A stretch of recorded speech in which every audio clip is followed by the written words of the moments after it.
தேசிய ஜனநாயக கூட்டணியில் வி.கே. சசிகலாவை இணைப்பது குறித்து பாஜக நிர்வாகிகள் இன்று பேச்சுவார்த்தை நடத்தவுள்ளதாக தகவல் வெளியாகியுள்ளது.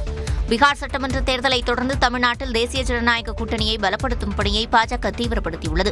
தேசிய ஜனநாயக கூட்டணிக்குள் ஓ. பன்னீர்செல்வம், டிடிவி தினகரனை மீண்டும் இணைப்பது குறித்து பாஜக பேச்சுவார்த்தை நடத்தி வருவதாக கூறப்படும் நிலையில் அண்மையில் ஓ. பன்னீர்செல்வம் டெல்லிக்கு சென்று மத்திய அமைச்சர் அமித்ஷாவை சந்தித்து பேசினார். நாளை மறுதினத்திற்குள் முக்கிய முடிவு எடுக்கப் போவதாக ஓ. பன்னீர்செல்வம் கூறியுள்ளார். இதனால் அவர் மீண்டும் தேசிய ஜனநாயக கூட்டணியில் இணைய உள்ளதாக தகவல்கள் வெளியாகின. இந்நிலையில் தேசிய ஜனநாயக கூட்டணியில் வி.கே. சசிகலாவையும் கொண்டு வருவதற்கான முயற்சியில் பாஜக ஈடுபட்டுள்ளதாக கூறப்படுகிறது. இது தொடர்பாக சசிகலாவுடன் பாஜக மூத்த தலைவர்கள் இன்று பேச்சுவார்த்தை நடத்தவுள்ளதாகவும் கூறப்படுகிறது. ஒசூரில் பயன்பாட்டில் இல்லாத அரசு கட்டடத்தை இடிக்கும் போது சுவர் இடிந்து விழுந்து ஒருவர் பரிதாபமாக உயிரிழந்தார். இதுகுறித்த தகவல்களை செய்தியாளர் செல்வாவிடம் கேட்கலாம். செல்வா, விவரங்கள். சிவரஞ்சனி, கிருஷ்ணகிரி மாவட்டம் ஓசூர் மாநகராட்சிக்கு உட்பட்ட 43வது வார்டு குருபட்டி பகுதியில் உள்ளது மாநகராட்சி துவக்கப்பள்ளி. இது பயன்பாடு இல்லாமல் இருந்து வந்தது. ஓசூர் தருமபுரி தேசிய நெடுஞ்சாலை அமைப்பதற்காக இட்டாச்சி மூலம் ஜேசிபி கொண்டு கட்டிடம் இருக்கும் பணி இன்று நடைபெற்று வந்தது. இந்த பணி கடந்த 2 ஆண்டுகளாக இதை இடிப்பதற்கு எதிர்ப்பு தெரிவித்து பகுதி மக்கள் போர்க்கொடி உயர்த்திய நிலையில் இன்று அனுமதி வழங்கப்பட்ட நிலையில தேசிய நெடுஞ்சாலைத்துறை ஒப்பந்த பணியாளர் உட்பட பலர் இதில் பணியாற்றி கொண்டிருந்தனர். அதில் 2 கட்டிடங்களுக்கு இடுபாடுகளில் நின்றிருந்த ஒருவர் சுவர் இடித்துக் கொண்டிருந்த நேரத்தில் சுவர் இடிந்து விழுந்ததில் கட்டிட இடுபாடுகளுக்குள் சிக்கி உயிரிழந்தார். உடலை மீட்கும் பணி மண்வெட்டியை தோண்டி மண்வெட்டி எடுத்து தோண்டி உடலை மீட்கப்பட்டது. முதல்கட்ட விசாரணையில் உயிரிழந்தவர் ஆந்திராவைச் சேர்ந்த சீன் என்பது தெரிய வந்திருக்கிறது. தொடர்ந்து மத்திகிரி போலீசார் விசாரணை மேற்கொண்டு வருகிறார்கள். விவரங்களை வழங்கியமைக்கு நன்றி செல்வா.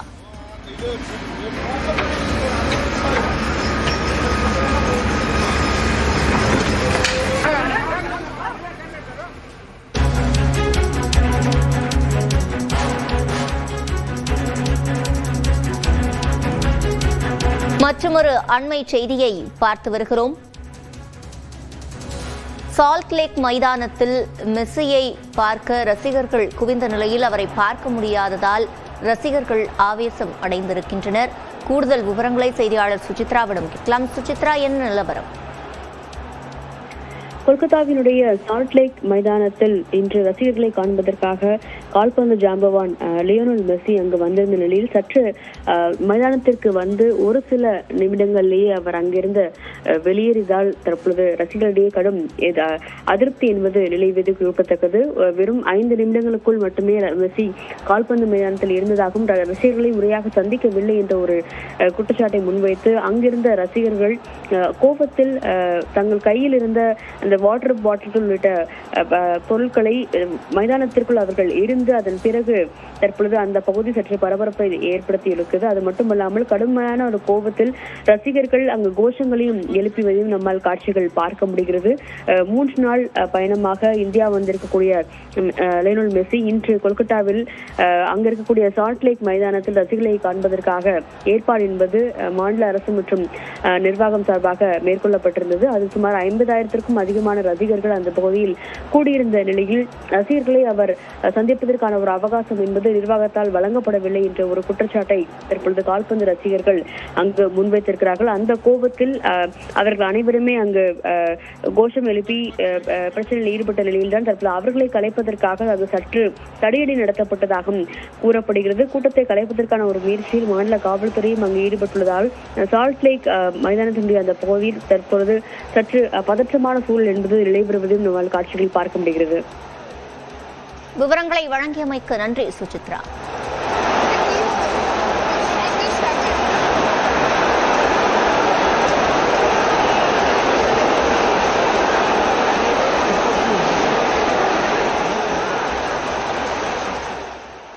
கொல்கத்தா சால்ட் லேக் மைதானத்தில் கால்பந்து ஜாம்பவான் மெஸ்ஸியை காண ரசிகர்கள் குவிந்திருக்கிறார்கள். அதன் நேரடி காட்சிகளை பார்த்துக் கொண்டிருக்கிறோம்.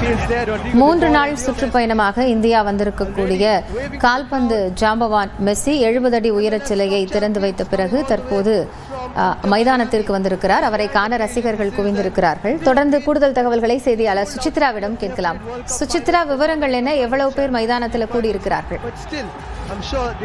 சர்வதேச கால்பந்து ஜாம்பவான் லியோனல் மெஸ்ஸியினுடைய இந்தியா சுற்றுப்பயணமானது தற்பொழுது அதிகாரப்பூர்வமாக தொடங்கியிருக்கும் நிலையில் கொல்கத்தாவில் இருக்கக்கூடிய சால்ட் லேக் மைதானத்திற்கு தற்பொழுது அவர் ரசிகர்களை காண்பதற்காக வந்துள்ளார். இதற்கு முன்னதாக அவருடைய தனது 70 அடி உயர அந்த சிலையை திறந்து வைத்த மெஸ்ஸி தற்பொழுது சால்ட் லேக் மைதானத்திற்கு வந்து அங்கு இருக்கக்கூடிய கால்பந்து மற்றும் தன்னுடைய ரசிகர்களை அவர் சந்தித்து பேச உள்ளது மிக முக்கியமாக பார்க்கப்படுது. சுமார் 50,000-க்கும் அதிகமானோர் அதில் அந்த சால்ட் லேக் மைதானத்தில் அதிகாரப்பூர்வமாக இருப்பதற்கான அந்த இருக்கைகள் என்பது ஏற்பாடு செய்யப்பட்டிருக்கும் நிலையில் அந்த மைதானத்திற்கு தற்பொழுது லியோனல் மெஸ்ஸி அங்கு வந்துள்ள அந்த காட்சிகளை நம்மால் பார்க்க முடிகிறது. கடந்த 2011ஆம் ஆண்டு கடைசியாக உலகக்கோப்பையின் பொழுது அவர் இந்த மைதானத்தில் லியோனல் மெஸ்ஸி விளையாடியது மிக முக்கியமாக பார்க்கப்படுகிறது. அதன் பிறகு தற்பொழுது 14 ஆண்டுகளுக்கு பிறகு அவர் கொல்கத்தாவிற்கு வந்துள்ள நிலையில்தான் 3 நாட்கள் சுற்றுப்பயணமாக Kolkata,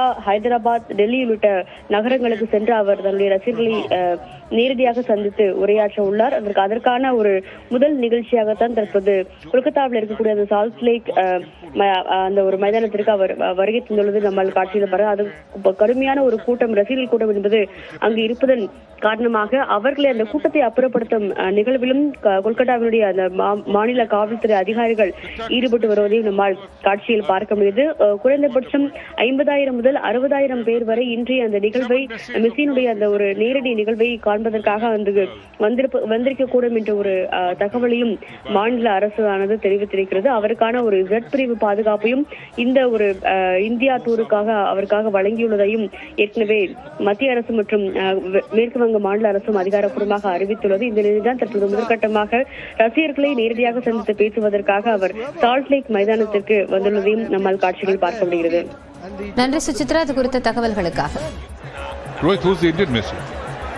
I think there's one name that come undoubtedly to us, Sunil Chhetri, the man who's transcended in every single countries that an Indian footballer can dream of.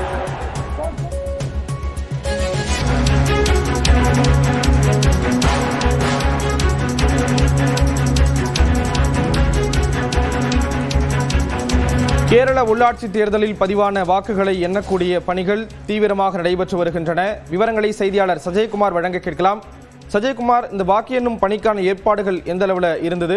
தற்பொழுது என்னென்ன பணிகள் நடந்துட்டு வருது?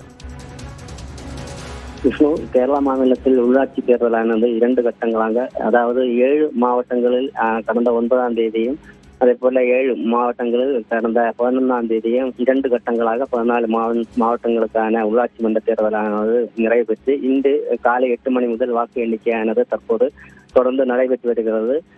ஒட்டுமொத்தமாக பார்க்க போனால் தற்போது ஆளும் கட்சியான LDF கூட்டணியை விட பல்வேறு இடங்களில் UDF முன்னிலை வகிக்கிறது. ஊராட்சிகளில் மட்டுமே LDF முன்னிலை வகிக்கிறது. மொத்தமுள்ள 943 ஊராட்சிகளில் LDF ஆளுங்கட்சியான கம்யூனிஸ்ட் கூட்டணி 352 இடங்களிலும், காங்கிரஸ் கூட்டணி UDF 308 இடங்களிலும் முன்னிலை வைக்கிறது. அதே போல பாஜக கூட்டணி ஊராட்சிகளில் 29 இடங்களில் முன்னிலை வைக்கிறது. அதே போல ஊராட்சி ஒன்றியங்கள் மொத்தமாக 152 ஒன்றியங்களில் தற்போதைய நிலவரப்படி 40க்கும் மேற்பட்ட ஊராட்சி ஒன்றியங்கள் UDF காங்கிரஸ் கூட்டணி முன்னிலை வைக்கிறது. அதே போல 35 இடங்களில் கம்யூனிஸ்ட் LDF முன்னிலை வைக்கிறது. ஊராட்சி ஒன்றியங்கள் பாஜக NDA கூட்டணியான 2 இடங்களில் முன்னிலை வைக்கிறது. அதே போல மாவட்ட பஞ்சாயத்தில் 14 மாவட்ட பஞ்சாயத்துகளில் காங்கிரஸ் கூட்டணி UDF ஆனது 9 இடங்களில் முன்னிலை வைக்கிறது. ஆளுங்கட்சியான LDF கூட்டணி 5 இடங்களில் முன்னிலை வைக்கிறது. நகராட்சி என்பது மொத்தமாக 86 இடங்களில் கம்யூனிஸ்ட் கட்சி ஆளுங்கட்சியான LDF 32 இடங்கள் மட்டுமே முன்னிலை வைக்கும் நிலையில் காங்கிரஸ் கட்சியானது 45 இடங்களில் நகராட்சிகளில் முன்னிலை வைக்கிறது. பாஜக NDA கூட்டணி 2 இடங்களிலும் முன்னிலை வைக்கிறது.